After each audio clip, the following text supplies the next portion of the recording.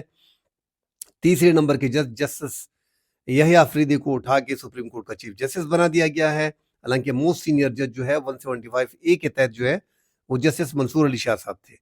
یہاں پہ آئینی بینچ کے سربراہ کو 4تھے نمبر کے جج کو اٹھا کے آئینی بینچ کا سربراہ بنایا گیا ہے اور ساری پاور ان کو دی گئی ہے۔ اسی طرح پوری عدلیہ میں اس ٹائم پہ ایگزیکٹو کے کنٹرول میں ہے۔ 26ویں آئینی ترامیم کے تحت پوری جوڈیشل کمیشن جو ہے ان کا فیصلہ کرتا ہے، اور جوڈیشل کمیشن میں حکومت کی واضح برتری حاصل ہے۔ کسی بھی کیس کو لگانا، کسی بھی جج کو لگانا، کسی بھی چیف جسٹس کو لگانا اس ٹائم جو ہے وہ حکومت کے لیے بڑا آسان ہے۔ ان ججز نے اس بار جو خط لکھا ہے ان میں کافی سوالات انہوں نے اٹھائے ہیں۔ جو اہم سوالات ہیں اس پہ بات کرتے ہیں۔ یہ خط میں لکھا ہے کہ لاہور ہائی کورٹ کے جج لا کر اسلام آباد ہائی کورٹ کا چیف جسٹس بنایا گیا تو یہ آئین کے ساتھ فراڈ ہوگا، کیونکہ آئین کے مطابق ہائی کورٹ کا چیف جسٹس اسی ہائی کورٹ کے 3 سینئر ججز میں تعینات کیا جائے گا۔ کسی اور ہائی کورٹ سے سینیارٹی میں نچلے درجے کے جج کو دوسری ہائی کورٹ میں ٹرانسفر کر کے چیف جسٹس کے لیے زیر غور لانا آئین کے مقصد کو شکست دینے کے مترادف ہے۔ بڑا سخت خط لکھا ہے، اور حکومت چونکہ 26ویں آئینی ترامیم کے تحت جوڈیشل کونسل کے پاس کافی اختیارات ہیں، اور جو جسٹس یحییٰ آفریدی ہیں وہ بھی آپ ایسا سمجھے کہ حکومتی پڑے میں ہے، اور جو حکومت چاہ رہی ہے وہی کرتا ہے۔ مگر یہ خط جو ہے انتہائی سخت لکھا گیا ہے۔ جو اہم ترین غیر معمولی نقطہ اٹھایا گیا ہے، لاہور ہائی کورٹ سے جج اگر اسلام آباد ہائی کورٹ میں ٹرانسفر کیا جاتا ہے تو وہ آئین کے مطابق چیف جسٹس نہیں بن سکتا، وہ آئین کے مطابق چیف جسٹس نہیں بن سکتا، کیونکہ جج کا حلف اس ہائی کورٹ کے لیے ہوتا ہے جس میں وہ کام کرے گا۔ ٹرانسفر ہونے والے جج کو آئین کے آرٹیکل 194 کے تحت اسلام آباد ہائی کورٹ میں کام کرنے سے پہلے نیا حلف اٹھانا پڑے گا، اور اسلام آباد ہائی کورٹ کے لیے اس کی سینیارٹی اس نئے حلف کے مطابق طے کی جائے گی۔ سپریم کورٹ یہ طے کر چکی ہے کہ سینیارٹی کا تعین متعلقہ ہائی کورٹ میں حلف لینے کے دن سے کیا جائے گا۔ تو انتہائی اہم سوالات اٹھائیں، حکومت کو مشکل میں ڈال دیا ہے۔ آیا حکومت ابھی 27ویں آئینی ترامیم کرنے جا رہی ہے؟ اسلام آباد ہائی کورٹ میں جو 5 ججز ہیں جنہوں نے خط لکھا تھا، عمران خان کی جتنے بھی کیسز ہیں وہ بھی ادھر نہیں لگائے جاتے، کیونکہ یہاں سے عمران خان کو ریلیف مل جاتا ہے۔ یہ حکومتی جو بینچز پہ بیٹھے ہیں، حکومت اس ٹائم کا حکومت کا یہی موقف ہے کہ یہ جج جو ہے یہ ون سائیڈڈ ہے۔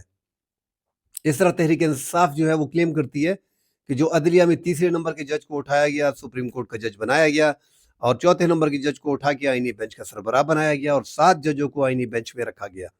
تو یہ 26ویں آئینی ترامیم کے تحت کیے گئے ہیں۔ حکومت نے اپنے من پسند ججوں کو رکھا ہے۔ اسی طرح جو ججز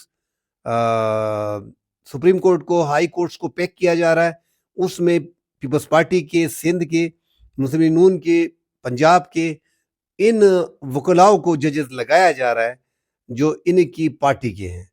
تو ہم پہلے بھی کہتے آ رہے ہیں کہ 26ویں آئینی ترامیم کے تحت جو ہے ججز کا آپس میں مقابلہ ہوگا، وہ پھر سیاسی ججز لگانا بھی مشکل نہیں رہے گا۔ تو اللہ خیر کرے کہ ملک میں آگے کیا ہونے جا رہا ہے۔ سیاسی بحران ٹلنے کا نام نہیں لے رہا، بیچ میں آئینی بحران جو ہے وہ پیدا ہو رہا ہے۔ ججز نے جو ہے بڑے اہم سوالات اٹھا دیے، مگر ہم نے دیکھا ہے اس حکومت کو کہ یہ بڑی آسانی سے یہ حکومت ترامیم لے کے آتی ہیں، 2/3 اکثریت سے لے کے آئی ہے پچھلی بار۔ اس 2/3 اکثریت میں ہم نے دیکھا کہ پاکستان تحریک انصاف کے 5 ممبران نے ضمیر کے مطابق اٹھا کے ڈرا کے دمکا کے وٹ ایور، مگر انہوں نے ووٹ کیا اور 2/3 اکثریت حکومت نے پوری کی۔